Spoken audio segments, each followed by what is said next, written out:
Eh, ¿Se escucha para los que están en el WhatsApp? ¿En el Zoom? ¿Cómo sabemos? Sí, se escucha, acá me dicen, desde el Zoom. Bueno, queremos agradecerle, pedimos disculpas por la desprolijidad del comienzo, estamos con la primera experiencia del aula híbrida. Vamos a dar comienzo al encuentro del Instituto de Orientación Profesional. Acá tenemos al doctor Germán Armesto, que va a darnos una grata charla de cómo se ganan los juicios. Profesor en la facultad, está escrito en la UNR, y es un placer escucharlo. Así que Germán, te queremos agradecer desde el instituto estar acá con nosotros y bueno, todo tuyo.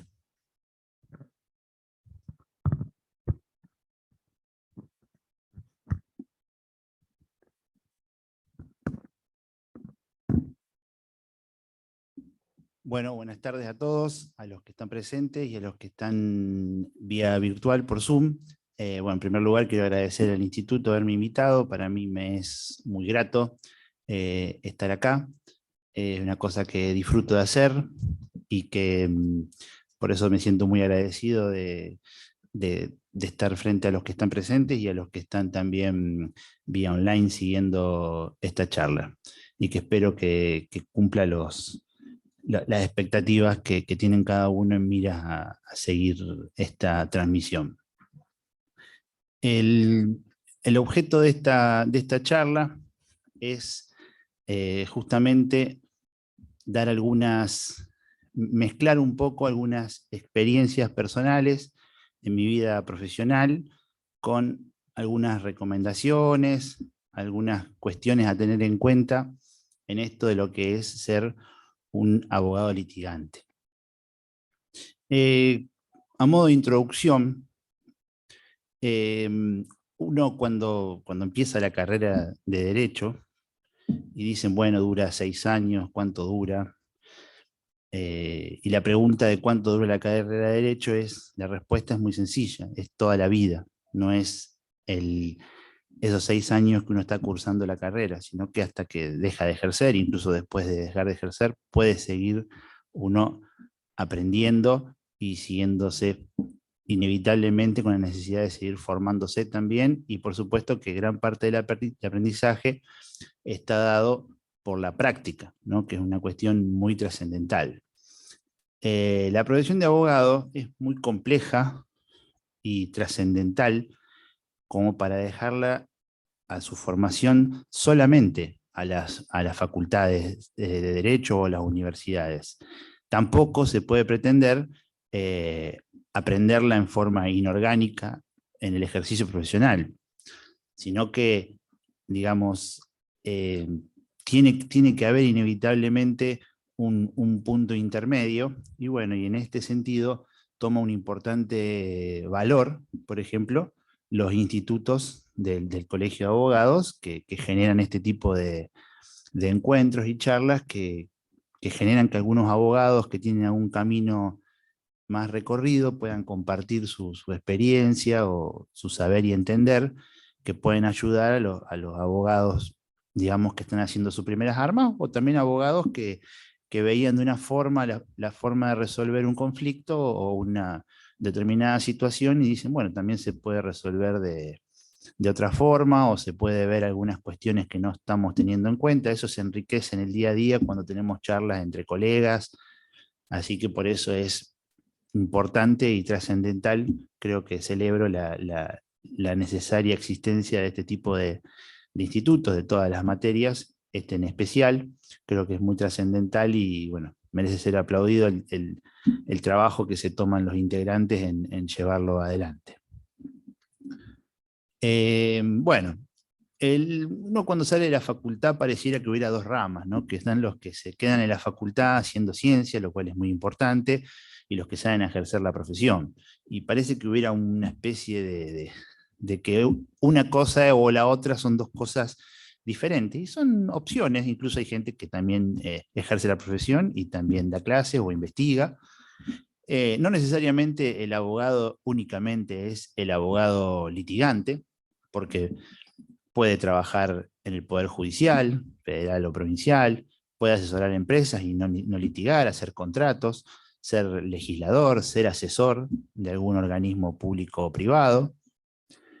Digamos, no necesariamente el ser abogado litigante es la única opción que tiene un abogado que no se va a dedicar, por ejemplo, exclusivamente a la investigación o a la docencia. Más allá de que puedan también esas dos cuestiones ser compatibles, ¿no?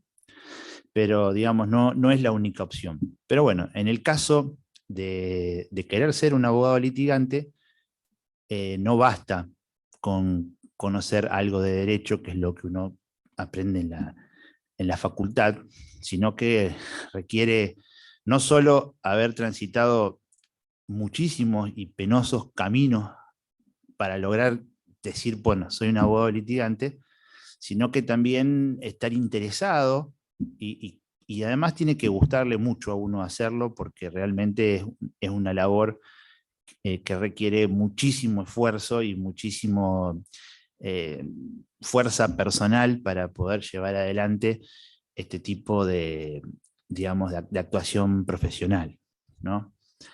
Bueno, durante la charla vamos a tener algunas anécdotas, algunos atajos, algunas advertencias, algunas cuestiones que tienen que ver con el abogado litigante, pero ya adentrándonos en el tema jurídico, hay una cuestión que es básica, digamos, para poder litigar. Yo siempre digo un poco en broma que uno con introducción al derecho, obligaciones y procesal, parte general, ya puede ejercer. Todo lo demás es importante, sí, pero con esas tres cuestiones ya uno puede ejercer y bien. Pero bueno, obviamente que profundizar en los otros temas también es bastante importante. Pero si uno conoce los principios generales del derecho, por ejemplo, puede estar atinado en la mayoría de las soluciones lógicas que requiere cada solución de cada tema, más allá de que no sea la especialidad puntual de uno, porque bueno, hay muchas especialidades y subespecialidades.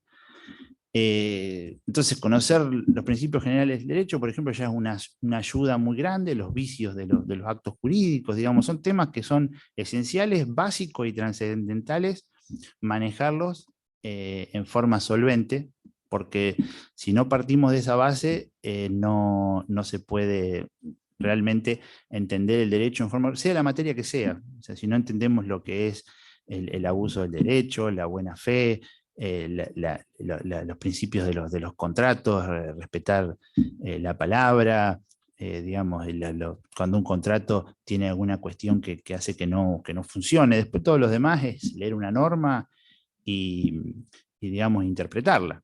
Después vamos a ver después la validez de las normas, digamos, en las soluciones jurídicas, ¿no?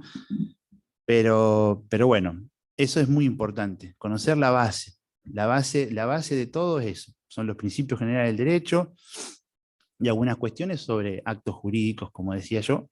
Después todo lo demás es más o menos lo mismo que se repite, ¿no? Con normativas que son puntuales de cada caso particular. Como por ejemplo, a ver, un ejemplo que me gusta dar a mí es el tema de la Ley de Defensa del Consumidor. Pero la Ley de Defensa del Consumidor, lo único que equipara en cierta forma, trata de generar esa diferencia estructural que existe entre el proveedor y el consumidor, pero bueno, eso también se basa en la buena fe y el abuso del derecho, si no estaría, digamos, podría no estar todo desarticulado y aplicarse la buena fe, el abuso del derecho, quizá la lesión y alguna otra cuestión más y sería lo mismo. Pero bueno, celebro que haya normativas tuitivas en determinados casos, como es la Ley de Defensa del Consumidor, ¿no? En este caso, que es el ejemplo que traemos a colación. Es muy importante para un abogado litigante todo el tiempo tener un pensamiento estratégico, porque si no, no puede ejercer los litigios, conocer el mapeo de conflictos, saber de negociación, porque a ver, para un abogado litigante lo mejor que le puede pasar es no llegar al juicio, por más que sea el lugar donde uno puede destacarse, pero si podemos evitar ir al juicio, va a ser mucho mejor, especialmente para los justiciables, digamos, para nuestros clientes y el cliente de la contraparte, porque ya yendo a un juicio, como que se empiezan a achicar los márgenes de posibilidades digamos, de acceder a uno, decir, bueno, ganar o perder, que bueno, también eso es relativo porque a veces ganando se pierde y perdiendo también a veces también se gana. Entonces es muy importante tener una estrategia clara, pensada, con herramientas, la estrategia jurídica, desde ya que es una de las partes de la estrategia, porque la estrategia empezó, digamos, bien conocida en el ámbito militar durante muchos años y después, bueno, se fue ampliando para varias cuestiones, entre las cuales también está incluida la estrategia jurídica, ¿no? Entre los cuales dos elementos de la estrategia son la táctica y la logística, es decir, la forma en que vamos a desplegar lo que queremos hacer y los elementos que vamos a valernos para poder justamente llevar a cabo lo que nos estamos proponiendo. Antes de ver la estrategia propia profesional, tenemos que ver la estrategia personal de cada uno.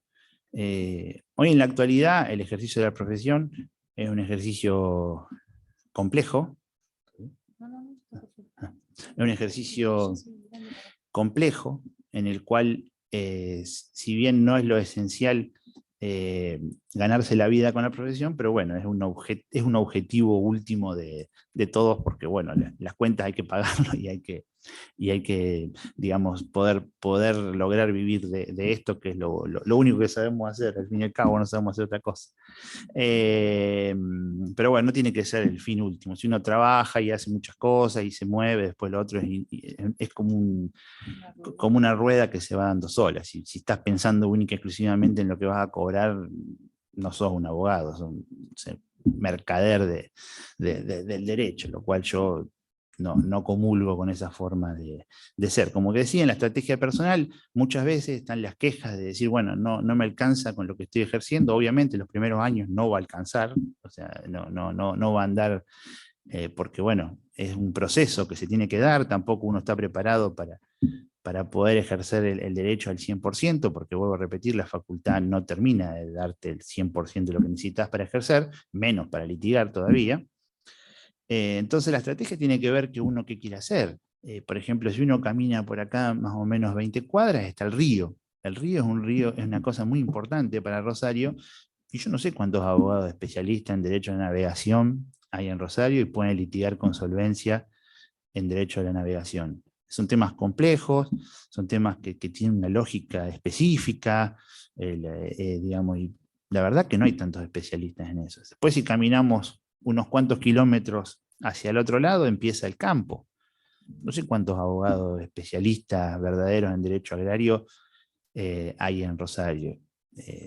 Conozco muy buenos, uno en especial que, bueno, que es socio mío y que es uno de los mejores del país, pero bueno, no conozco realmente gente que con solvencia se desarrolla. Estamos hablando de una provincia que es el granero del mundo, no solo Argentina, sino que puntualmente nuestra ciudad es muy importante en eso y no hay una especialización. De hecho, es una materia chiquitita ahí en las facultades, donde no hay tampoco especializaciones específicas, por ahí sí en Buenos Aires. Todos los derechos de las tecnologías, no hay un conocimiento cabal de la que se denomina alta tecnología, que es datos personales, blockchain, inteligencia artificial, incluso el derecho procesal electrónico que estamos viendo ahora. Hay tratados de 3, 4 tomos que hablan de derecho procesal electrónico. No es simplemente cargo un escritito y ahí le pongo una firma digital. digamos, diferenciar que una firma digital y una firma electrónica, cómo pasa en el proceso federal, que no tienen firma digital, tienen firma electrónica, que con el solo hecho de entrar al sistema uno carga los expedientes y no tiene que agregarle ninguna firma digital con 752 procesos que a veces no se sabe si fallan o no fallan, tenemos que andar rezándole a los que somos creyentes a algún santo para ver si la firma digital fue insertada o no, y si la reconocen en el juzgado, bueno, etcétera, etcétera. En el juzgado federal uno entra, ingresa el escrito y ya por el hecho de haber puesto la clave, firma electrónica. Simple, sencillo como la vida. Pero bueno, cada sistema tiene las cuestiones que son peculiares y bueno, hay que aceptarlo porque no va a cambiar, va a ser así y hay que adaptarse y seguir haciéndolo. Entonces, bueno, todas estas cuestiones es importante uno también ver, de decir, bueno, a ver, yo quiero hacer derecho ambiental. Bueno, especializarse en derecho ambiental porque, digamos, la especialización es lo que te lleva a poder hacer una diferencia. Si no, todo el mundo hace accidentes de tránsito o no sé, temas que son laboral, riesgos del trabajo, familia, que son temas muy trascendentales, pero bueno, el mercado es chico y si cada vez hay más abogados y ramas en derecho ambiental, yo no sé cuántos especialistas tampoco habrá, que es una materia muy latente. De hecho, no podemos evitar que nuestros hermanos de Entre Ríos nos dejen de tirar humo y no se puede evitar, cuando en realidad hay herramientas para evitarlo, pero bueno, cuando no sos parte de la solución, sos parte del problema, digo yo. Bueno, como decía, esa estrategia personal es lo primero que uno tiene que visualizar, de ver qué quiere hacer. Y después de esa estrategia personal, entender que hoy imposible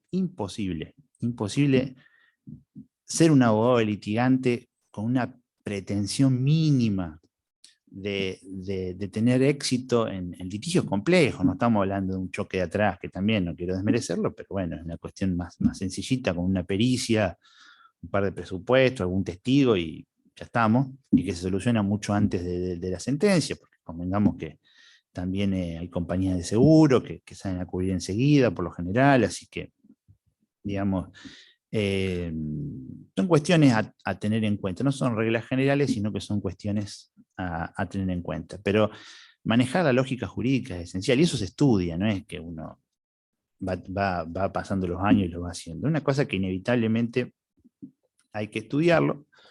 Si no les resulta familiar un apellido como Coppi o alguno que otro importante de la lógica, es para preocuparse porque realmente es muy, muy importante poder pensar lógicamente. Incluso uno puede no conocer ninguna norma y pensar lógicamente y estar cercano a lo que es a la resolución del caso, porque ya uno ya tiene un pensamiento jurídico en la cabeza que le permite resolver problemas. Obviamente que es importante mirar la norma porque hay cuestiones específicas que tienen que ser revisadas y en las que se basa la resolución del caso, pero pensar lógicamente es esencial porque eso te lleva a una respuesta adecuada, ¿no? Y también a una adecuada estrategia, porque podés elegir bien. Lo mismo en la argumentación. Hoy en día la argumentación es esencial,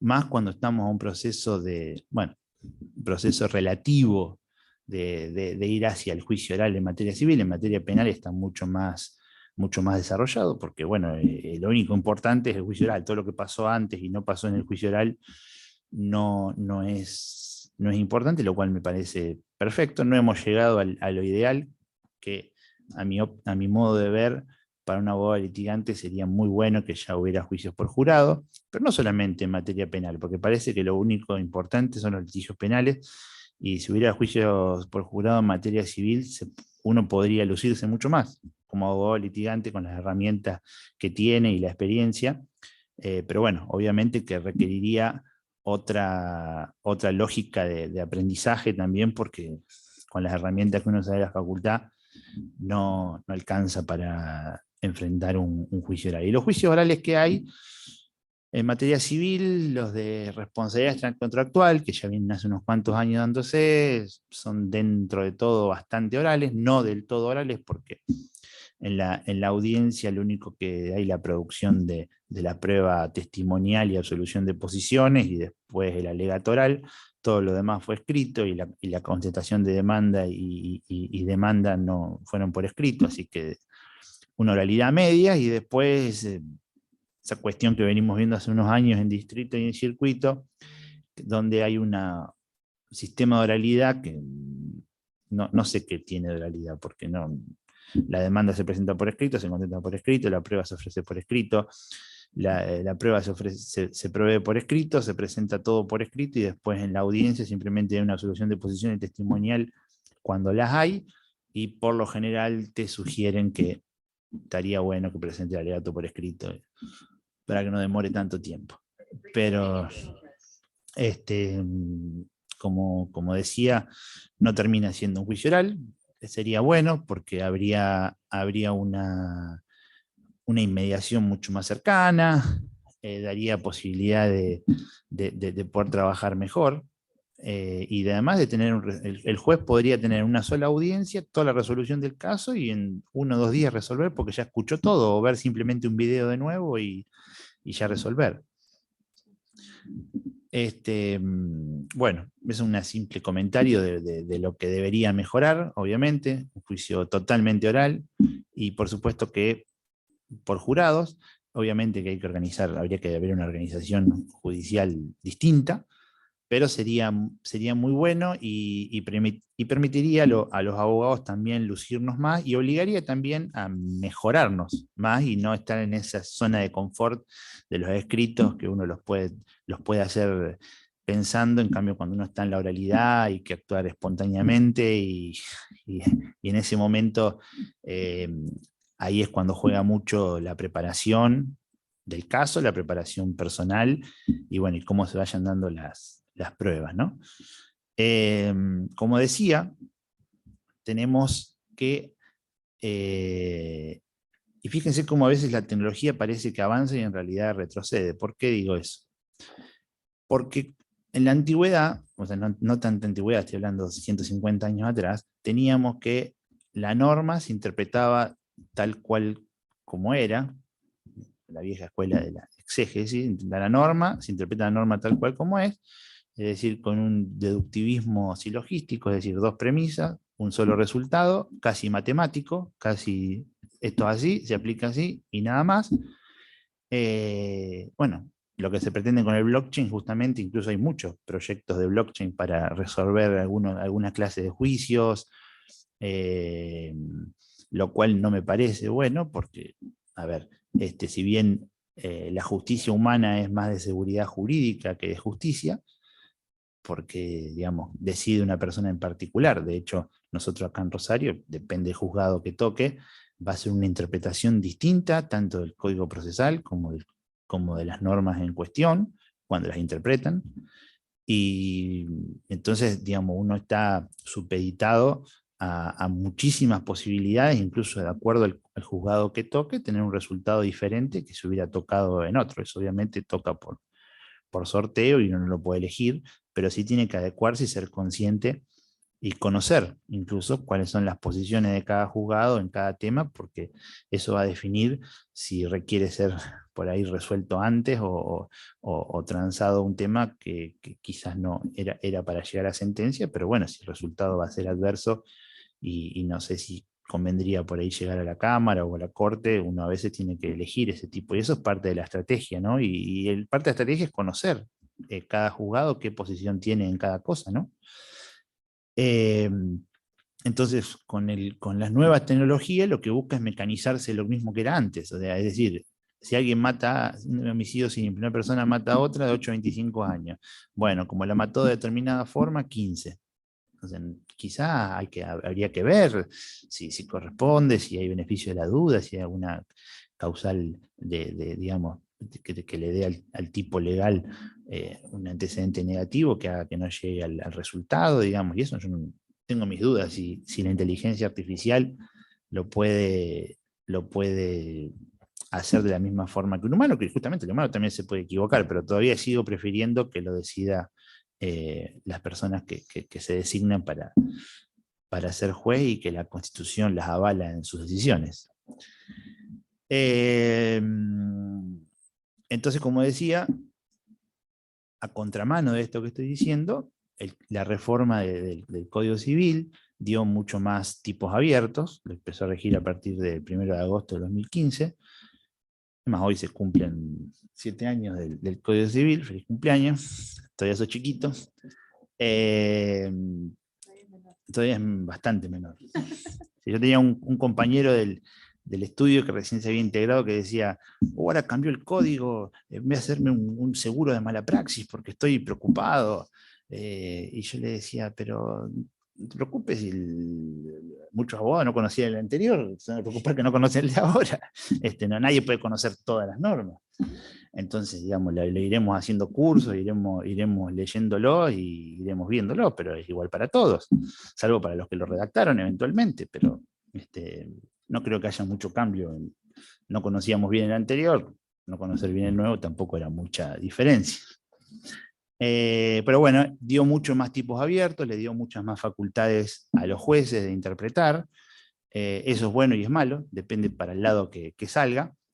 Pero a mí me gusta el realismo, no me disgusta, porque digamos, los que hacen las normas generalmente son legisladores, poco preparados, y bueno, los jueces siempre están un poquito más preparados que lo que son los legisladores que hacen las normas, a veces siguiendo además incluso algún factor de poder. En cambio el otro es un poco, uno tiene más posibilidad de tener alguna trascendencia en la decisión judicial, no así en cómo se hacen las normas. Las normas vienen hechas y ya están así. Pero así todo, actualmente existe un fenómeno creciente de difuminación del derecho. ¿Qué significa esto? Que las sentencias, en un 5% o en un 4%, se basan en alguna norma jurídica y después todo lo demás. Y esa es la decisión que se ve. Y es la que hay.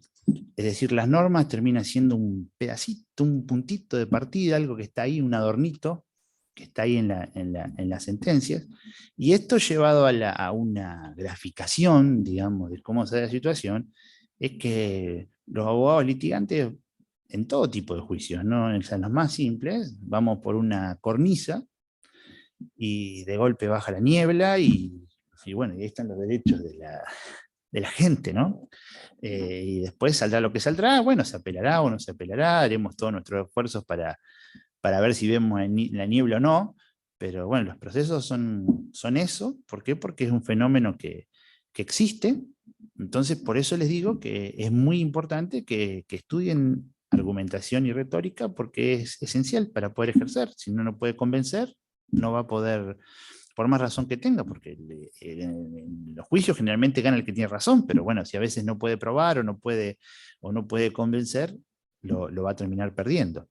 Y la primera forma de cómo ganar los juicios es no perdiéndolo, y parece una tontería quizá decir que está diciendo algo obvio, pero no lo es, porque realmente a veces existen errores no forzados que se hablan en los deportes, y que uno mismo atenta contra uno mismo por tener una negligencia probatoria, o por no ofrecer una prueba que debería haber ofrecido, o por no decir algo que debió haber dicho.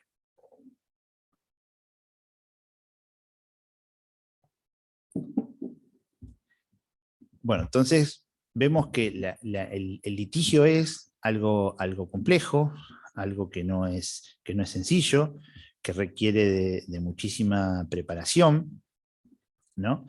Y para poder ejercerlo justamente también es muy, pero muy, muy importante manejar muy bien el lenguaje verbal y también el no verbal. Aunque parezca mentira, de hecho en universidades de Buenos Aires, no acá no me voy a referir nunca porque no voy a poder dar ningún ejemplo que nos ayude, pero hay ya maestrías, en realidad son diplomaturas, no son maestrías, en lenguaje no verbal. ¿Y para qué sirve el lenguaje no verbal? Y para detectar, por ejemplo, si un testigo está mintiendo. Nuestros juicios están llenos de testigos que no dicen la verdad, o que no saben expresarse, o que dicen algo que no vieron, vaya a saber por qué.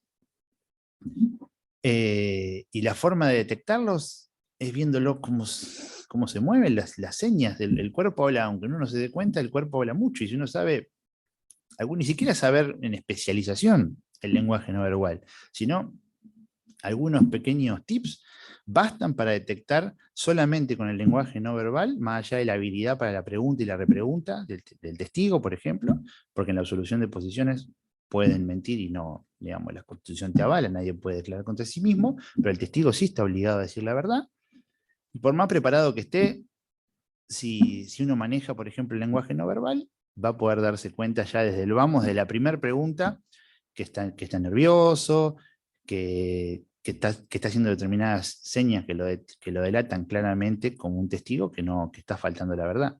Y a veces incluso puede equivocarse, porque convengamos que una situación de estrés para una persona común ir a atestiguar, y bueno, incluso para los abogados que tuvimos 1.500 millones de audiencia, sentarnos ahí mientras nos habituamos, también tenemos cierta adrenalina porque no queremos equivocarnos, porque queremos estar atentos a todas las contingencias, digamos, que se van dando y viendo y percibiendo qué va pasando para poder tener la mejor actuación profesional.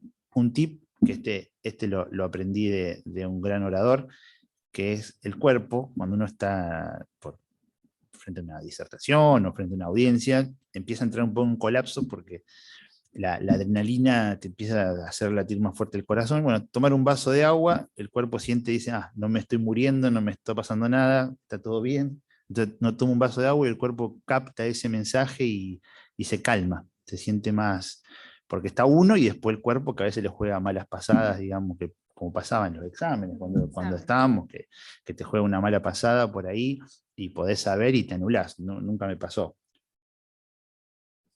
No, nunca me pasó eso de saber en los exámenes.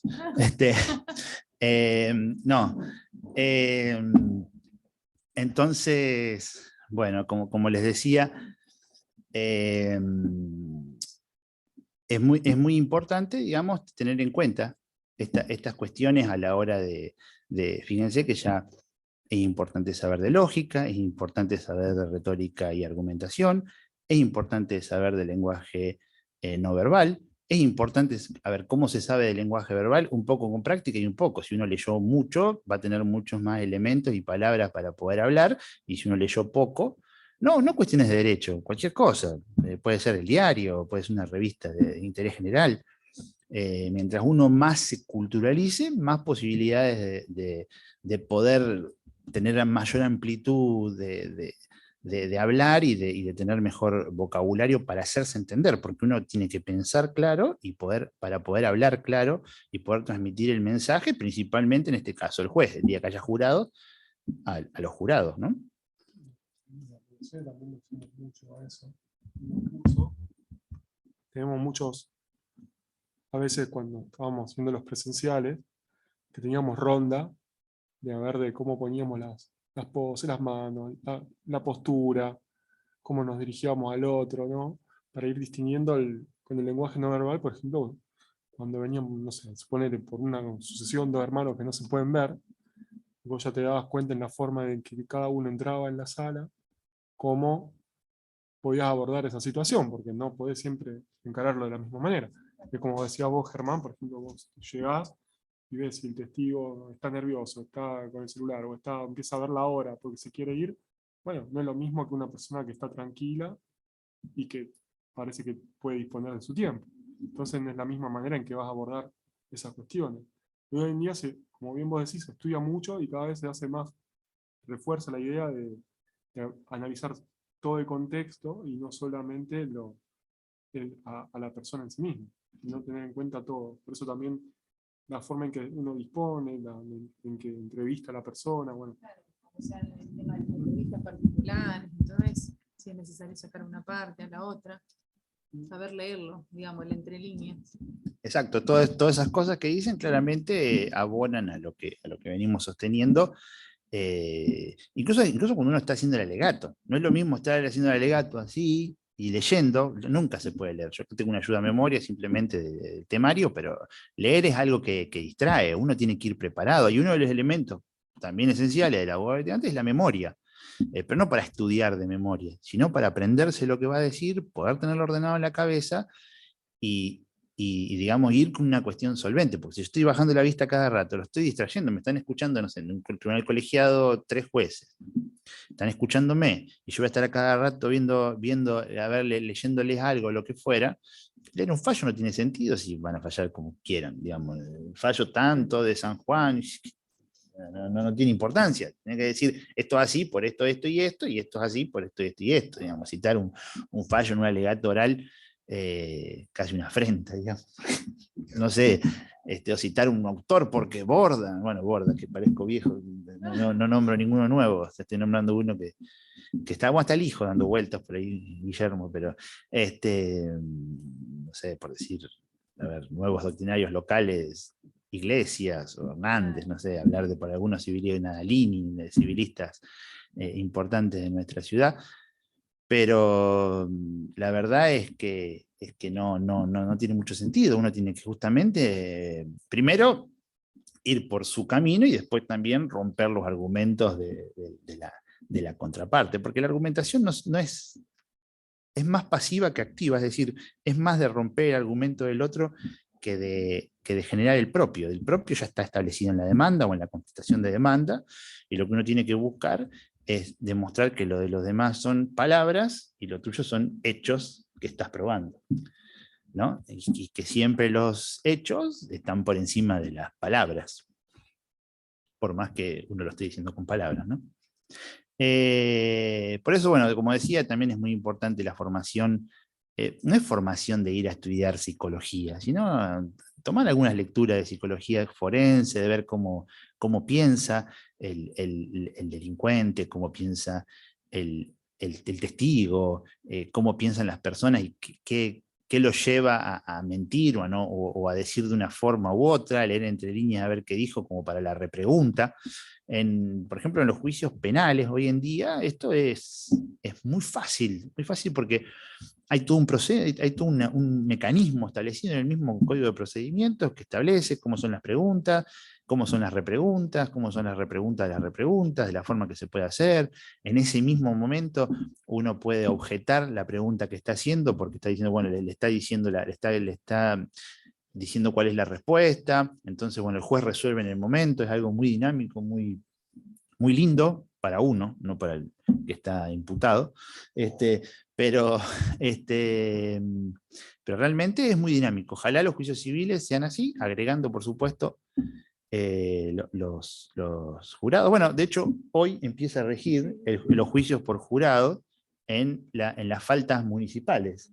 Empiezan a regir, es un proyecto hecho muy, muy, muy bien hecho. Vamos a ver después en la práctica cómo se da, porque bueno, la idiosincrasia está hecha por una muy buena administrativista en nuestra ciudad, una joven administrativista muy buena, que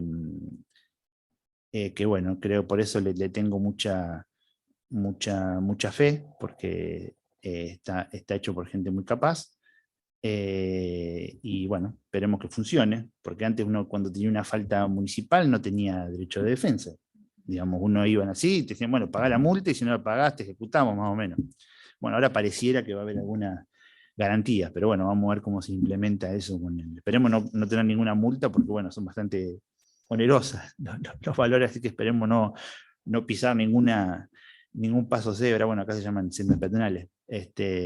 Así que bueno. Bueno, otra cuestión muy importante es tener un dominio del cuerpo. ¿Qué es dominio del cuerpo? Un autocontrol necesario y obligatorio, es decir, ser frío. En cualquier litigio, no litigio judicial, en cualquier litigio personal, familiar, el que se enoja pierde por obligación. Entonces, si uno pierde ese control de sí mismo, no puede estar en una audiencia, porque va a haber alguien que va a estar con mayor frialdad y va a buscar generar esa pérdida del autocontrol de la otra parte que ya ve que no lo tiene, y eso no le va a permitir ya hacer más nada, además va a predisponer mal todo, porque eso es tomado como una falta de respeto, por más que tenga razón de estar enojada, pero digamos, no sirve de nada y no ayuda en nada. A pesar de que hay materias en que uno está más comprometido y hay ramas o audiencias que uno puede estar como más influenciado y hay que mantener hay que tratar de mantener esa línea de frialdad que vos marcás, Germán. Sí, yo por ejemplo no soy especialista en familia, he tenido varios, sin embargo hemos tenido varios litigios de familia, incluso audiencias bastante pesadas, Y sin embargo ha ido muy bien después y se ha generado un acuerdo o un desistimiento de algunas cuestiones que parecían que no lo iban a hacer, con algunas cuestiones procesales que se fueron planteando, y con el manejo de la audiencia en la tranquilidad, en el que la contraparte, digamos, las dos personas que estaban divorciándose, vieron que el conflicto no era ningún negocio, por más que por ahí él o la representante de la otra parte estaba buscando, digamos, lo tomaba como personal, y en realidad lo que estábamos buscando era resolver el problema, no generar más problemas, más cuando es algo tan personal. No es lo mismo deber 10.000 pesos al Banco Columbia que divorciarse, digamos, y más cuando hay bienes y hijos en el medio, todas esas cuestiones que, bueno, sacan lo peor de las personas, pero bueno, después con el tiempo, con un poco de virtud de los abogados, pueden llegar a sacar lo mejor para reencauzar de nuevo la situación y volver al estado que queríamos. Porque bueno, al fin y al cabo, lo más lindo que le puede pasar a un abogado es que a la mañana una persona esté de una forma y a la noche esté un poquito mejor, ni siquiera súper. Aunque esté un poquito mejor, ya yo por mí me siento realizado, es el objetivo que tengo, que a la mañana estén de una forma y a la noche ya estén mejor. A veces demora meses, a veces demora años esa situación, pero quiero decir que lo ideal es mejorar su vida a lo que era antes. Como decía, bueno, es muy importante el dominio del lenguaje verbal y no verbal, incluso como la postura de uno en ensanchar. Yo me acuerdo siempre una cosa que aprendí de muy chico, que me lo enseñaron, obviamente, no es que lo aprendí solo, pero cuando alguien te agravia, por ejemplo, lejos de enojarte, le sonreís, te ampliás, te abrís con las manos, te ampliás, sonreís y contestás con una sonrisa, lo estás desactivando enseguida, porque si uno se pone tenso y se enoja y entra en el juego, en cambio uno ya amplía su poderío. Sonríe y contesta, por ejemplo, un incidente que se pueda generar en forma oral, ya el tribunal lo recepta de otra forma. Lo recepta de otra forma porque está mirando como diciendo, por más que uno le conteste, no hace falta agraviar para contestar. Lo mismo cuando uno hace un escrito. Cuando uno hace un escrito que está medio pesado, que está enojado con una resolución, no le gustó, bueno, hay que releerlo y tus partes preferidas, borralas. Porque son las partes que no van. Que lo que quisieras decirle a un juez o a la contraparte o a un perito, lo que fuera, bueno, todo eso que es la parte que vos te sentís contento de haberlo puesto porque expresa tu glosa y tu forma de escribir y que sentís que es una obra literaria que expresa, bueno, eso es lo que hay que volver a leer, borrar y poner. Estoy disconforme por esto, alguna norma jurídica por ahí si tienen ganas y suficiente. Y un argumento corto, claro y conciso que busque el objetivo que uno quiere, no quedar como García Márquez. No hay premio Nobel para los abogados.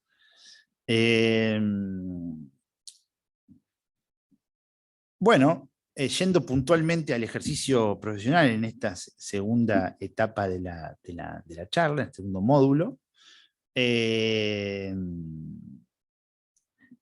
tenemos que para ir a juicio no se pudo arreglar, se fue a una mediación y a pesar de los esfuerzos de las partes, o no esfuerzos de las partes, pero por ahí capaz, en algunos casos me he llevado una muy grata sorpresa, en algunas, muy pocas, pero en algunas mediaciones donde el mediador realmente estaba muy preparado, creo que eso que es un déficit, no todos los mediadores están preparados, digamos, o no todos lo hacen con el mismo placer, capaz, no sé, una percepción mía, la cual me hago cargo yo, pero bueno, realmente mediadores que conocían del tema, en todo el mundo el mediador, antes de tomar una mediación, conoce el tema, pero lo maneja al tema que sea jurídico, lo maneja al 100%, no se entera en la reunión de qué se va a tratar, quién es cuál, sabe cada parte, qué pide, por qué no lo pide, digamos, está muy preparado. En cambio, uno a veces acá cae y dice, y ustedes, yo me llamo Juan, yo Pedro, y yo reclamo esto, y yo lo otro. Bueno, ¿y quieren solucionar o no? Bueno, cerramos la mediación. Entonces, digamos, es un jus. Entonces, digamos, eso me parece que pierde el eje. de la mediación. Pero bueno, me he llevado sorpresas de mediadores muy, muy, muy formados. Y la verdad que ojalá que la mayoría también así fueran. Esto corre por mi cuenta, no es la opinión del Colegio de Abogados respecto de legales, ahí abajo, letra chiquita. Sí, bueno, eso de subrayado me pertenece, hay una... No, porque había un abogado que ya no vive, que escribía agravios en los escritos a máquina, entonces ponía el juez no sabe nada y es un burro, y ponía lo testaba encima y ponía el juez no sabe nada y es un burro, lo testado no vale. Obviamente que no vale porque está testado, pero bueno, estaba escrito, lo cual no es recomendable. Por más que lo quieran decir, no lo digan, porque no suma nada.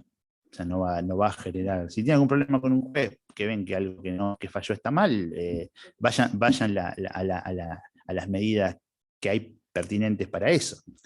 Que es un enjuiciamiento, digamos, no insultarlo en un expediente, no va para ningún lado, además, incluso es de mal gusto, es indecoroso. Es como quejarse que Hay una sola cosa que estoy de acuerdo con Alvarado Belloso.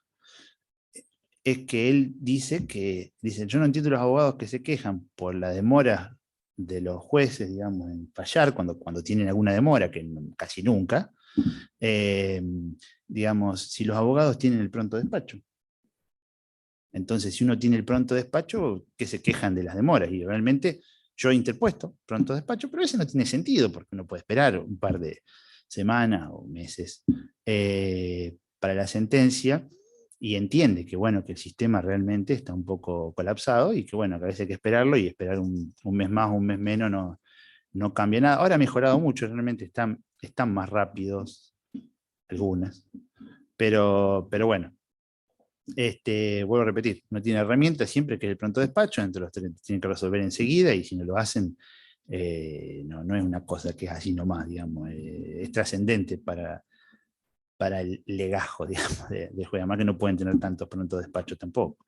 O muchos se quejan de algunos secretarios en particular, y bueno, una denuncia en la corte de un secretario que hace algo que no corresponde es una cosa muy grave para la carrera. Y bueno, y nadie lo hace tampoco. Entonces, la gente mucho se queja en el VAR, digamos, pero no tienen esa decisión para hacer las cosas cuando algo está mal, ¿no? Bueno, como decía, la preparación del juicio es algo muy importante cuando uno ya no pudo solucionar el problema antes, y esto es algo que generalmente es algo tedioso de hacer. Muchas charlas bueno, muy importantes, especialmente de autores europeos, no que vi en Europa porque no viajé para las charlas, sino que las he visto en streaming. Claro, ellos lo comparan con un iceberg. Ustedes saben que un iceberg tiene más del 80% de su masa debajo del agua.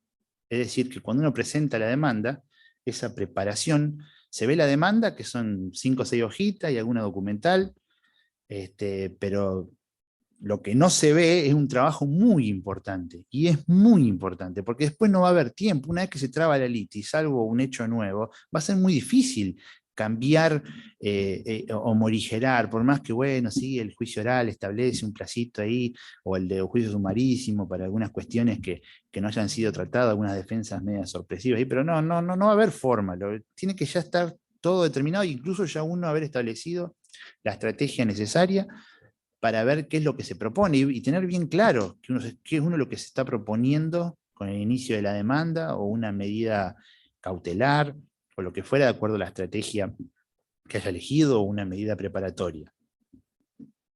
Después de haber preparado bien un juicio y haberlo presentado ya con todo este trabajo que yo digo que es muchísimo, no es simplemente agarrar un modelito de demanda y presentarlo así con 2 o 3 pruebas para ver qué pasa.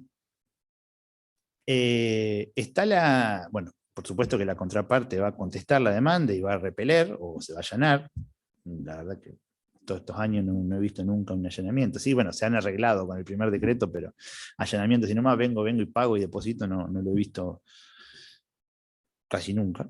Viene después la confirmación. ¿Qué significa? El juez es un tercero, imparcial e independiente, que no conoce ninguna de las dos partes, por lo general. Y que se va a basar en lo que las partes puedan probar, es decir, en los hechos, no en las palabras, porque posiblemente yo pueda decir que alguien me debe 10 pesos, pero si no lo puedo probar, por más que sea verdad que me los deban, bueno, será una obligación natural, eventualmente, pero el juez va a decir, no probó que le debía 10 pesos, yo no lo conozco a usted ni al otro, y bueno, le rechazo la demanda. Tenemos muchos tipos de prueba, no los vamos a referir porque, bueno, la mayoría de los destinatarios de esta charla son abogados y ya saben cuáles son los medios probatorios, pero sí vamos a decir algunas pequeñas cositas de cada uno para recordar, que es muy importante, que la prueba documental privada, obviamente, sí o sí tiene que ser confirmada, si no equivale a un papel en blanco, literal, equivale a un papel en blanco, y muchas veces son tenidas en cuenta simples fotocopias, y si no he resaltado las pericias se hacen con fotocopia de historia clínica de no sé dónde, del no sé dónde, y del presupuesto de la pericia mecánica, del presupuesto de taller cachito hecho a mano, y después nadie reconoce eso, y el precio de arreglo es eso, y nadie ve los vehículos, y no se sabe, y bueno, así tenemos algunas pericias que dan dando vuelta, que después las sentencias las terminan receptando. Digamos, uno no puede confiarse en que porque una cosa está mal hecha, después no va a prosperar, porque también puede haber que uno tampoco le hizo la fuerza suficiente como para desvirtuar esa prueba floja, pero quizá la única prueba que el juez tiene para agarrarse, y la termina ponderando como una prueba determinante a la hora de fijar la sentencia. Entonces, tener en cuenta esa cuestión que, bueno, es muy importante para uno obtener el reconocimiento de la documental que es privada, a través de informativas, no, lo ideal no es informativas, porque por informativas es simplemente un informe sobre un archivo. A veces intentan hacer una prueba informativa testimonial. No, la testimonial se toma por testimonio. La prueba informativa no puede decir, sí, tal persona trabajaba acá. No, eso es que venga el gerente del lugar y lo diga en una testimonial. O esa es intimativa a la compañía de seguro que acompañen la denuncia. Eso es declarar contra sí mismo. ¿Cuánto van a obligar a acompañar una denuncia interna? Que podrá decir si tiene cobertura o no tiene cobertura. Bueno, tenemos el 50% de los juzgados que te obligan y otro 50% de los juzgados que te dicen, no, señores, la prueba de confesión se obtiene por absolución de posiciones, o la prueba de testimonial se obtiene por testimonio, no por prueba informativa. Pero bueno, eso es la opinión, depende de la opinión, por eso digo, depende del juzgado donde esté, va a prosperar o no va a prosperar. Digamos, y bueno, el abogado que tiene experiencia en este tipo de litigio, por ejemplo, sabe en qué juzgado prospera oponerse y en cuáles no prospera oponerse. La prueba informativa, ¿cuál es el error más importante que se ve? Que bueno, que a través de prueba informativa se pretende pasar por alto prueba que debería tomarse por testimonio, por ejemplo. Es decir, si tal persona era viajante de comercio y usted le vendía, no, eso no pueden hacer una informativa a tal negocio si esa persona no. Tiene que venir y decirlo, pues estamos supliendo, porque traemos, además que se acepta por ahí cualquier papel de una prueba diligenciada y dijo tal, sí, esta persona me vendió durante 10 años, y eso después la base una sentencia de un viajante de comercio 10 años, y encima que posiblemente estaba no registrado, 10 millones de pesos, así por nada. Por más que esté mal registrado, y seguramente que haya sido un viajante no registrado, pero bueno, tampoco para ser tan displicente de aceptar un medio probatorio por otro, o por lo menos hacerle fuerza, porque la base número 1 del litigio, ya dentro del litigio, es no consentir nada. Cada notificación o cada decreto debería merecer algún escrito de alguna índole. Uno, por supuesto, que en el caudal de juicio que tiene es imposible poder hacerlo, pero lo ideal sería en cada uno referirse. Es decir, agreguen esa prueba, bueno, la prueba documental, la prueba informativa agregada en auto, bueno, primero que perdió la cadena de custodia, no sabemos si esta prueba fue contestada o no, y esto debe hacerse por testimonial, por lo tanto una prueba contestada por oficio que debe ser por testimonial, debe restarse el valor probatorio, y hago reserva de decir de nulidad de la sentencia que tenga en cuenta la contestación de oficio. O sea, digamos, cada una de esas actuaciones debería merecer un tipo de no consentir nada. Tampoco estar metiendo un escrito de, si dice acompaña cédula, téngase presente. No quiero que se tenga presente porque no. Pero no es una mala idea evitar consentir la mayor cantidad de cosas posible. Bueno, la prueba confesional. Yo soy más amigo de la prueba confesional de libre interrogación, pero bueno, depende del juzgado. Van a decir, no, simplemente haga afirmaciones y no se salga de ahí, y otros te dicen, bueno, hacer las afirmaciones y después preguntas sobre las cosas que ya haya respondido. Lo cual no está mal sobre las cosas que haya respondido, pero la libre interrogación es buena porque busca desentrañar, porque al fin y al cabo si no todas las audiencias de absolución de posiciones sirven si no viene, porque queda confeso de lo que uno dijo, y si no se contradice con alguna otra prueba que haya. Pero si vienen, no es cierto, no es cierto, no es cierto, chau, a su casa. Y o sea, para que uno por más que intente, la Constitución Nacional lo habilita, decir no es cierto, no es cierto, no es cierto, por más que lo hayan encontrado con la ropa ensangrentada, con las manos con sangre, no, yo no la maté. Y bueno, te habilita a decir, entonces no tiene ningún tipo de validez y uno no puede hacer un libre interrogatorio.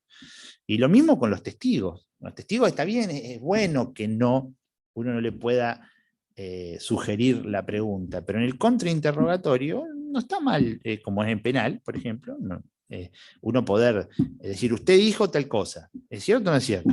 Digamos, entonces uno va desentrañando y va pudiendo ver lo que verdaderamente sacarle jugo al testigo ese, si verdaderamente vio o no vio lo que dice que vio, si estuvo o no estuvo. Bueno, como les decía antes, una forma de desentrañar si el testigo es falso o no, digamos, no es normal que haya testigos falsos, pero los hay.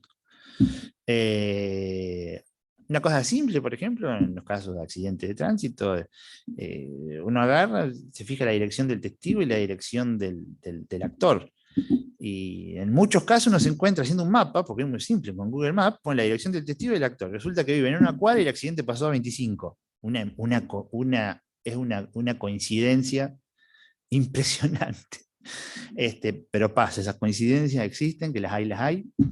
Y ahí, bueno, uno ya puede más o menos tener una idea y ya darle el trato de testigo hostil. Eso es una cuestión del derecho anglosajón, pero bueno, uno lo puede dar igual.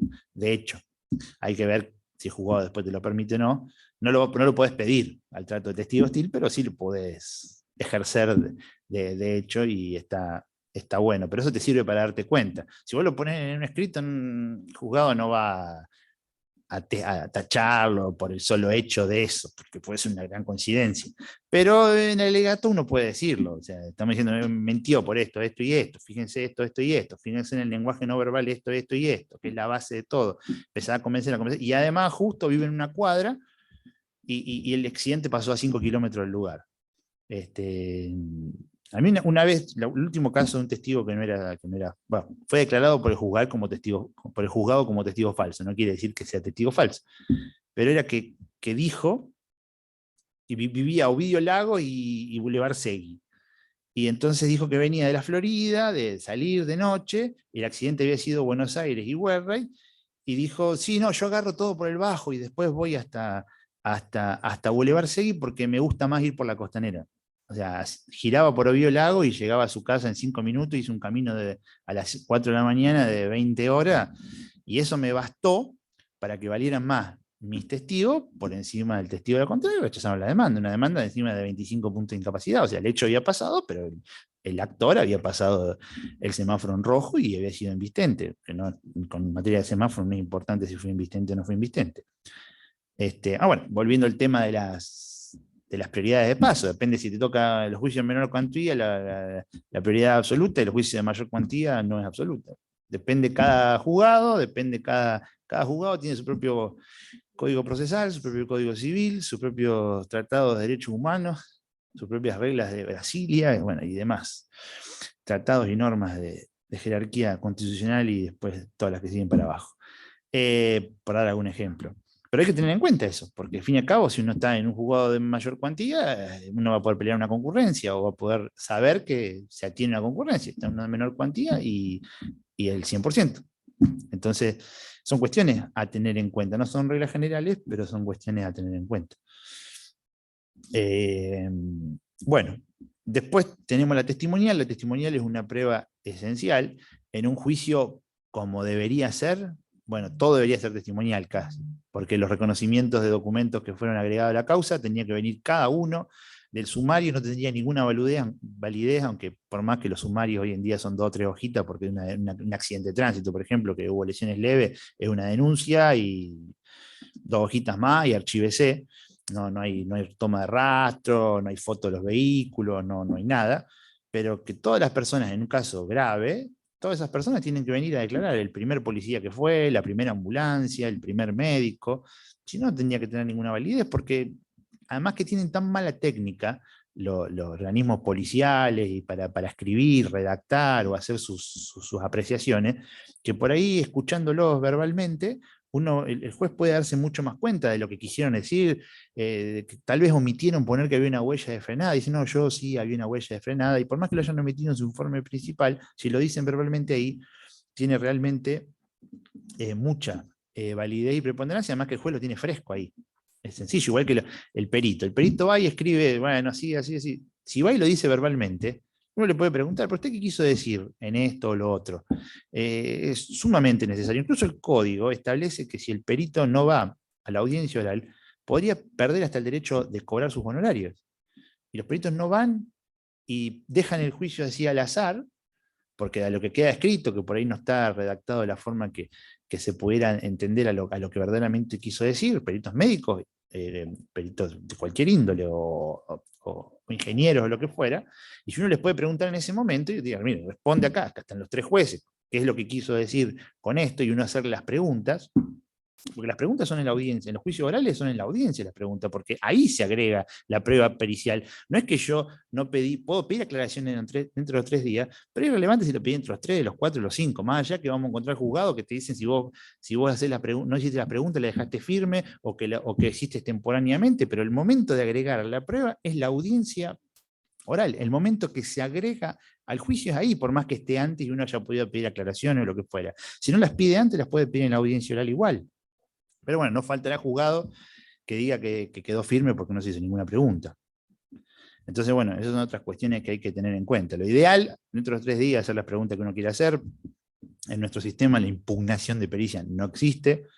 Después, eventualmente, sí puede uno, dentro de los 3 días, presentar una pericia paralela de su delegado de parte, con la opinión, pero bueno, de ahí a que tomen mayor o menor preponderancia, se supone que el perito es también imparcial e independiente, el perito salió por sorteo y nadie objetó su presencia, entonces va a ser muy, muy difícil, pero bueno, a veces puede hacerle un poquito uno fuerza, eso de no consentir, si es una pericia que es evidentemente desproporcionada o errónea, uno con su perito de parte, hacer una pericia paralela y acompañarla al expediente junto con el pedido de aclaraciones, pero la impugnación, más que referirse en el alegato, nuestro código no establece, porque uno pasa que a veces trabaja con algunos estudios de Buenos Aires, y el Código de la Nación y el Código de Buenos Aires, que es muy parecido a la Nación, sí prevé la impugnación de pericia.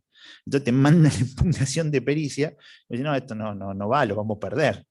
Dejémoslo para el alegato, pidamos algunas aclaraciones. Bueno, es un tema a tener en cuenta, no existe la impugnación, salvo que sea evidentemente nula, o sea que algo pasó en una dirección y en otra, que había semáforo y en esta otra no, para que la hagan de nuevo, pero es muy difícil. Incluso hasta no habiendo notificado la pericia, en muchos casos, si uno no prueba un verdadero gravamen que lleve a la nulidad, hasta también puede ser discutible que sea nula si no fue notificada. La contable sin duda, la caligráfica sin duda, que por más que no haya sido notificada, si es una compulsa de libro, es algo objetivo, que es 1 más 1, 2. Igual que la caligráfica, por supuesto que es mejor que te dejen controlarlo, y podrás decir no me dejaron controlarla, pero a ver, una firma indúbita o no, lo que sea, es un hecho que es así porque sí. En cambio, bueno, la pericia médica está bueno controlarlo para ver si la flexibilidad del brazo era tal o cual grado, entonces eso determina una incapacidad o no, y ver la autenticidad de la documental, bueno, y por ahí tiene mayor relevancia el control de la prueba. Bueno, después están los medios autónomos de prueba. El código dice que toda prueba que no está prohibida puede ser llevada a cabo. ¿Cuál es el caso del medio autónomo de prueba? Por ejemplo, en algún juicio muy extremo, por ejemplo, está prohibido tomar como testigo a los menores, ¿no? Pero si uno establece una forma, un procedimiento que uno describe incluso, que yo quiero, bueno, vamos a tomar la testimonial en un debido lugar, donde el menor, cámara Gesell, si fuera o sea, una especie así, porque cámara Gesell cuando el menor está damnificado, pero digamos, que tenga un cierto lugar donde el menor no se vea afectado por lo que es un procedimiento, un proceso. Son procedimientos, pero bueno. Digamos, entonces establecer toda la forma en la que se va a hacer, o alguna prueba rara, no sé, la toma de un ADN de un toro campeón, de determinada raza que es muy importante para la cría. Bueno, tiene todo un procedimiento que uno quiere probar que un determinado animal de determinada raza tiene relación con otro que es campeón y que lo tiene una persona que no quiere dejar extraer las muestras, y bueno, establecerte ese medio probatorio generalmente se obtiene a través de la extracción de pelos, que los que más ADN tienen son los que están alrededor del ano de la vaca.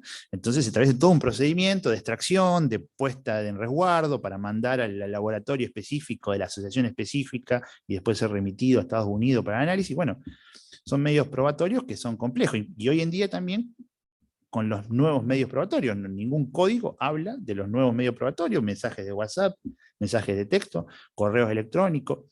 Bueno, hay veces que se busca simplificar, oficiando, no sé dónde, ¿no? Lo que hay que hacer es constatarlo, digamos. El éxito que hemos obtenido en este tipo de casos, por ejemplo, un mensaje de WhatsApp, es constatarlo, y quizá con la ayuda de un ingeniero especialista en sistemas de información, sí, pero constatarlo también, o sea, un oficial de justicia, entonces ellos tienen la forma de ver en los mails, hacen toda una pericia de 800 hojas estableciendo que sí, que este mail corresponde por esto, tienen forma de verlo, pero yo he visto intentos de oficiar a WhatsApp.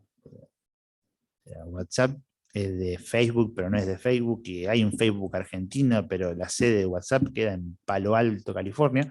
Yo me ofrezco a licenciar el oficio si me pagan el pasaje, pero no van a mandar eso, o sea, no lo van a hacer. O sea, hay que buscar ser efectivo y convencer de que esos mensajes se corresponden, que es del número y que no fue fraguado, digamos, esos mensajes, y hay formas que si uno lo explica bien cuál es el método, el mecanismo, va a ir un oficial de justicia, va a ir un especialista, se va a informar la fecha en que se va a hacer, el teléfono va a ser tal, va a ser constatado de tal forma, a su vez se va a oficiar a la empresa de teléfono, o sea, digamos, buscando ser lo más creativo posible, pero además viendo que eso tenga un resultado, no tirarlo así nomás por tirarlo, porque si es una prueba importante, uno tiene que hacerlo. Bueno, como decíamos antes, la forma de manejar un juicio es estar muy encima, no dejarlo tirado, como quien diría. Uno, por supuesto, no tiene un juicio, ni 10, ni 20, tiene a veces cientos de juicios dando vuelta, y bueno, todos tienen importancia, pero no se puede dejar un juicio sin movimiento o sin darle debida atención, porque ahí es cuando se pierden. O sea, por eso digo, la mejor forma de cómo ganarlo es no perderlo, y perderlo es dejarlo ahí al azar, quizá no pidiendo, no hay que olvidárselo. Nuestro código, por ejemplo, no tiene negligencias probatorias tan graves y tan dramáticas y drásticas como tiene el Código de la Nación, o el Código de Buenos Aires, bueno, que no importa, pero de la Nación sí, porque nosotros a veces litigamos en el federal, también muchos la mayoría de los abogados también litigan en el federal. La única negligencia que hay es no pedir dentro de los 3 días la prueba, la nueva fecha de testimonial o absolución de posiciones, siempre y cuando obviamente antes hayamos diligenciado el medio probatorio. Pero bueno, si no lo diligenciamos y también lo pedimos dentro de los 3 días, más o menos podría llegar a andar. No es lo ideal es haber hecho una notificación, que se haya frustrado por X motivo y pedir dentro de los 3 días la nueva fecha. Pero bueno, eso pasa mucho.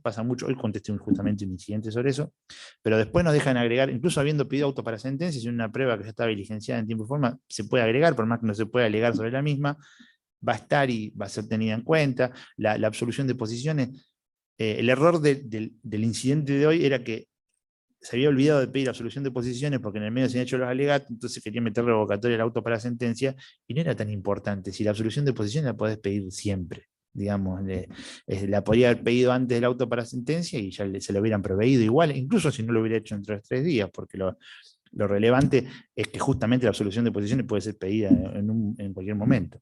Hay varios fallos de eso. Por más que el código no lo diga tan claro, hay muchos fallos de eso. El error es meter la revocatoria, no le va a ir bien con eso. Pero bueno. Bueno, lo importante es un término muy futbolístico, pero bueno, ejercer presión, estar siempre encima. Estar encima del juicio y presentando, y diligenciando toda la prueba que uno se propuso, no mirando tanto lo que hace el otro, no distrayéndose, porque a veces la contraparte hace cosas para distraer y no entrar en esas cuestiones, sino que centrarse en lo que uno quiere hacer, hacerlo a tiempo, porque se clausura el periodo probatorio y después ya es muy difícil de lo que no se diligenció. Bueno, hay una negligencia probatoria que inventaron en esta acordada de la Corte que hizo la oralidad, que dice que si uno no, dentro de los 10 días para los oficios privados y dentro de los 30 días para los oficios públicos, si uno no lo vuelve a pedir la reiteración, lo pierde. No he visto que lo aplicaran esa sanción, pero lo dice. Pero bueno, una acordada que modifica un código, la verdad que... Pero bueno, estamos litigando así, y así estamos, esas son las reglas. Pero bueno, son las reglas para todo, eso es lo bueno. Cuando es para todo malo o bueno, es para todos. Todos estamos en la misma igualdad o desigualdad de condiciones, pero igual. Me vino justamente eso porque es una cosa llamativa. Ya es llamativo que una acordada cambie un código, ¿no? Pero bueno, estamos. Bueno, una cosa bastante trascendental, cómo tratar o relacionarse con los jueces, bueno, el debido respeto, o sea, no dejan de ser un ser humano igual que uno, pero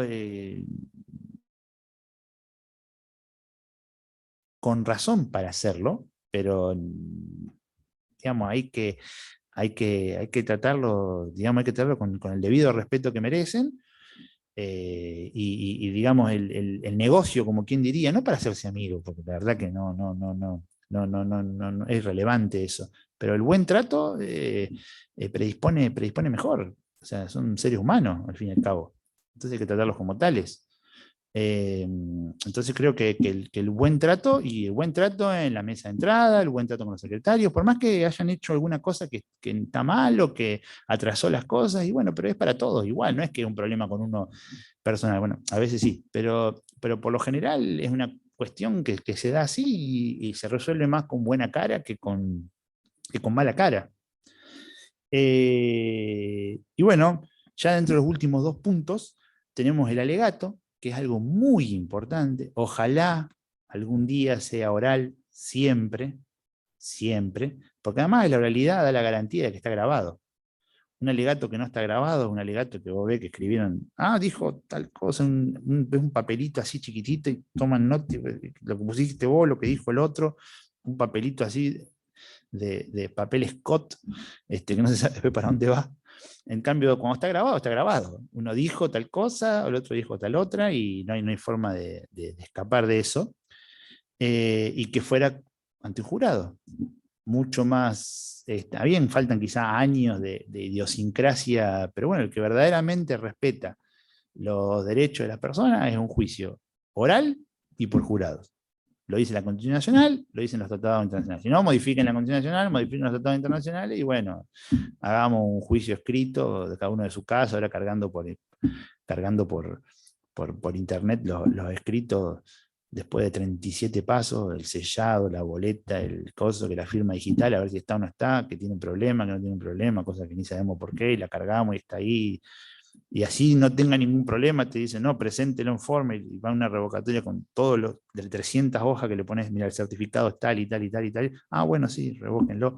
Entonces uno presenta 50 escritos por día, de los cuales 20 tienen rebotado porque no se sabe si la firma está, pero después estaba, bueno. Pero en fin, sería mucho más fácil si uno viene oralmente, un día se siente y dice, yo demando esto. El otro responde oral en el momento, bueno, hay que hacer esta pericia, en un mes está resuelto el caso. Sería bastante sencillo, pero bueno, estamos años luz de eso. Bueno, hay que darle mucha importancia al alegato para poder separar las palabras de los hechos. que son las que deben preponderar, los hechos que uno probó. Es decir, en la confirmación que se llama. Es decir, lo que uno probó, confirmó lo que uno decía, y alegar con argumentos. No simplemente la prueba de esta dice esto, no. Sólido, corto, no largo, no repetir la demanda. Es como si tuvieran que hacerlo de nuevo. No agarren la demanda y saquen las cosas y digan, bueno, yo probé esto y esto. No. Es como que empezar de nuevo otra historia. Y es más, si lo puede hacer otro, sería mejor incluso, porque no estaría viciado cuando hay que hacer un recurso directo, lo que fuera. Uno tiene la tendencia a querer poner lo que mismo y lo que dijo antes, no. Hay que obligadamente evitar hacer cualquier referencia a una cosa que ya dijo antes, porque uno está agraviando del otro. Y acá uno está hablando de la prueba, no de lo que dijo. Lo que dijo ya lo dijiste. Entonces, referirse a la prueba y la prueba que sea relevante, obviamente, y tratar de morigerar la que sea en contra, ¿no? Y bueno, y después está, una vez que sale la sentencia, será favorable o desfavorable, será en contra o, digamos, incluso podrá ser favorable, pero no estar conforme con la cuantía o con la distribución de costes y también apelarla, todo el mundo puede apelarlo, la sentencia. Y bueno, la materia recursiva, incluso en algunos países de Europa y del norte del continente, para poder hacer un recurso tenés que tener determinados años de experiencia, digamos. No es que cualquiera pueda hacer un recurso, digamos. Y para ir a la corte ni que hablemos. O sea, tenés que ser un abogado bastante transitado. Y no es una cuestión de igualdad o desigualdad, es una cuestión de lógica. Digamos, no hay abogados que pueden tener 20 años de ejercicio y uno de 10 puede ser mejor, sí, puede ser, pero bueno, no es lo común. Digamos, la experiencia es algo que es sumamente importante. Y bueno, dentro de lo que es el juicio, cuando pasa alguna cosa que a uno no le gusta, pero lo que no merece ningún recurso, está lo que se llama lo que es la reserva de decir de nulidad, que ayuda mucho. Es decir, uno no le gusta, no puede meter revocatoria contra eso, no puede cambiarlo, no puede, pero bueno, si me presentaba una pericia médica sin haber visto ningún estudio oficial, con 3 fotocopias y un sumario de media hoja, y decir que una persona tiene 25 puntos, y ni siquiera está diciendo de qué baremo lo saca, bueno, yo no puedo decir nada contra eso, porque la verdad que más que una pericia, es no sé, una cosa hecha en el living de la casa, sin revisar a nadie, pero sí puedo decir, si mire, señoría, si usted se basa en esto para dictar la sentencia, yo hago reserva de decir de nulidad de la sentencia que se basa en un medio probatorio que realmente dista mucho de serlo a los fines que uno se propone. Entonces la reserva de decir nulidad es un tema a estudiar también. Entonces, al fin y al cabo, vemos como conclusión que las normas jurídicas no son lo más importante, digamos, sino que lo importante es lo que uno pueda probar, lo que uno pueda argumentar en el proceso y después en la forma que uno se manejó en el proceso, en lo cual eso no lo aprende en ninguna parte y tampoco hay tantos lugares donde se abran las puertas para decirlo, porque sería bueno que muchos abogados pudieran contar esas experiencias, porque creo que hay mucha gente que estaría ávida de escucharlo para tener algunas cuestiones, porque acá no hay fórmulas secretas o fórmulas, digamos, de la invención no, el descubrimiento de algo extraño, sino que es cuestiones a tener en cuenta. No son fórmulas que ya son 1 más 1, 2, sino que son cuestiones a tener en cuenta, tips, como quien diría, tópicos. Los tópicos son, por ejemplo, la tópica jurídica, el estudio de la tópica jurídica, que bueno, algunos dirán está hablando en chino, es la forma, el estudio de las argumentaciones y contraargumentaciones. Hay un autor alemán que se llama Bueg, que escribió tiene todo un sistema para determinar argumentación, bueno, va esta contraargumentación. Bueno, un libro de 500 hojas en el cual se dedica única y exclusivamente, casi pareciera por arte de magia, cómo se contrarresta una después de la habilidad y la posibilidad, porque yo ese sillón es rojo, o sea, no sé, será morado tal vez, pero no hay muchas formas de contrarrestarlo, pero realmente hay muchas herramientas, más allá de el que matara 8, 25 años, y una parte de contrato, hay que respetar el contrato, o lo que fuera, para litigar. Entonces, bueno, creo que más o menos hice un pantallazo de lo que es la vida del abogado litigante, cómo tiene que formarse un poco, digamos, en el camino al andar y otro poco interesándose y emocionándose con lo que es el ejercicio de la profesión, porque al fin y al cabo el fin último de cada uno es ser feliz, ¿no? Creo que todos tenemos eso. No noto que todos los abogados sean felices ejerciendo la profesión, no lo noto. Muchos lo hacen por una cuestión simplemente de que, bueno, estudiaron eso y dicen, bueno, me da plata y con esto pago las cuentas o con esto me doy buena vida o lo que fuera, pero no son felices con lo que están haciendo, lo cual, en mi modo personal, me entristece porque yo sí soy feliz con lo que hago, a pesar de las innumerables presiones que tengo día a día, de un caudal de trabajo difícil de soportar para un ser humano, normal, pero bueno, es el camino que elegí y el camino que por suerte también no estoy solo, eso es lindo, tengo un grupo de socios que también son amigos y de los cuales también puedo aprender, porque todos en su medida encima también son los mejores en lo que hacen, entonces me siento beneficiado por esa circunstancia. Y bueno, y además también nos da gusto vernos, nos vemos y en el estudio y siempre es un ámbito que si bien tiene mucha tensión, porque bueno, es un trabajo duro, todos los abogados lo sabemos, pero tenemos esos momentos intermedios de distensión y de amistad también que se ha forjado, que será ya para siempre, ¿no? Y entonces también, porque pasamos más tiempo entre nosotros que con nuestras familias.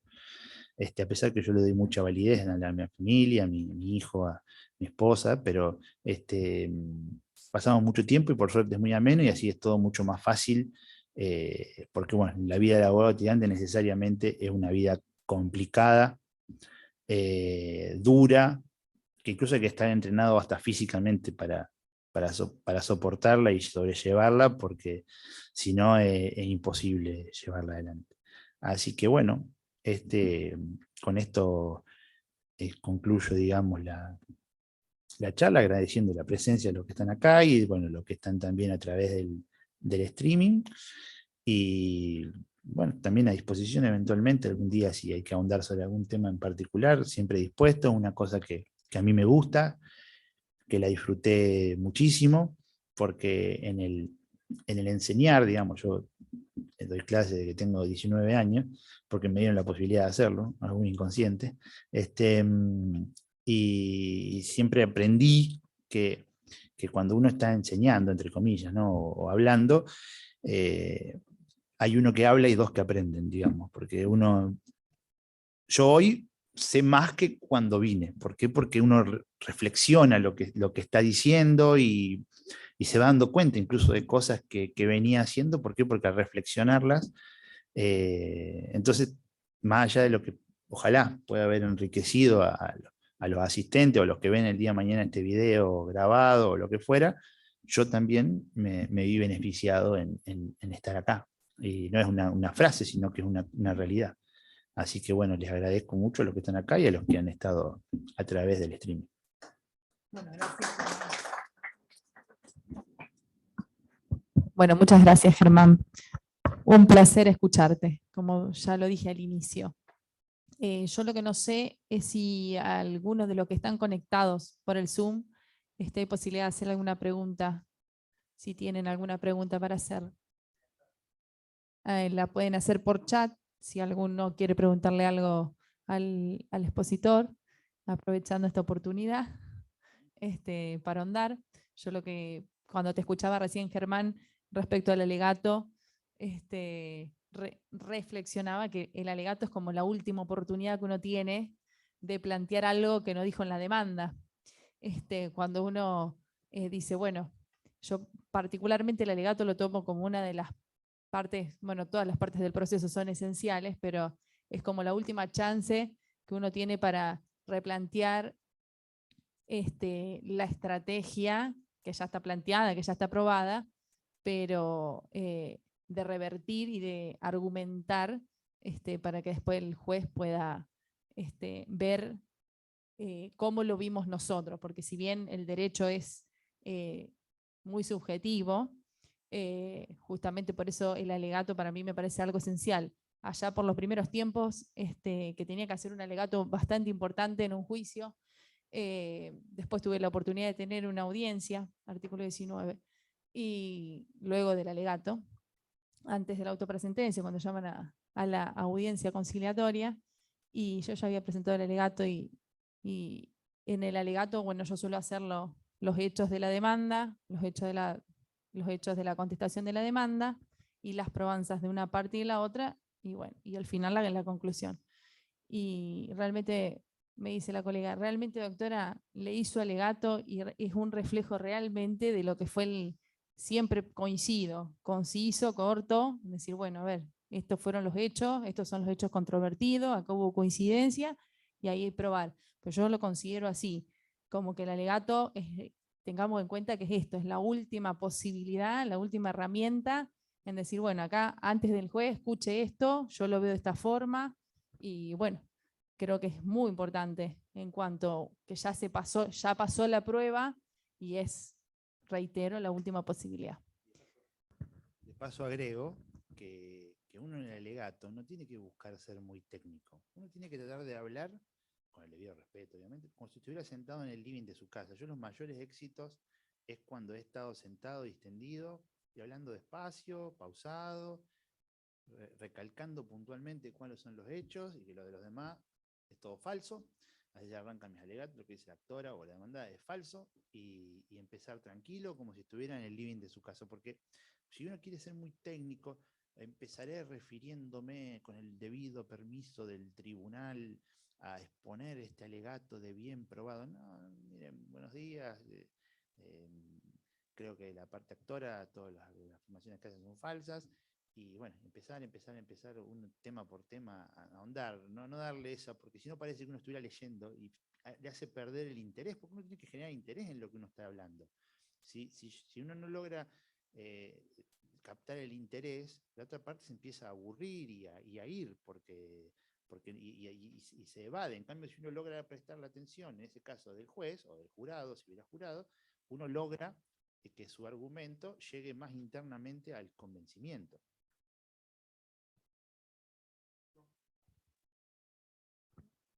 ¿No hay ninguna pregunta?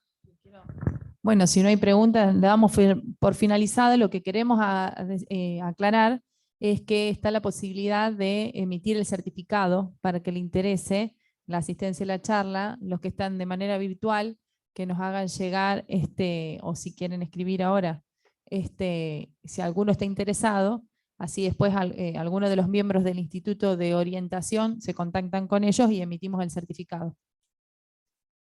Así que eso lo dejo abierto, no sé si lo hacemos por ese canal.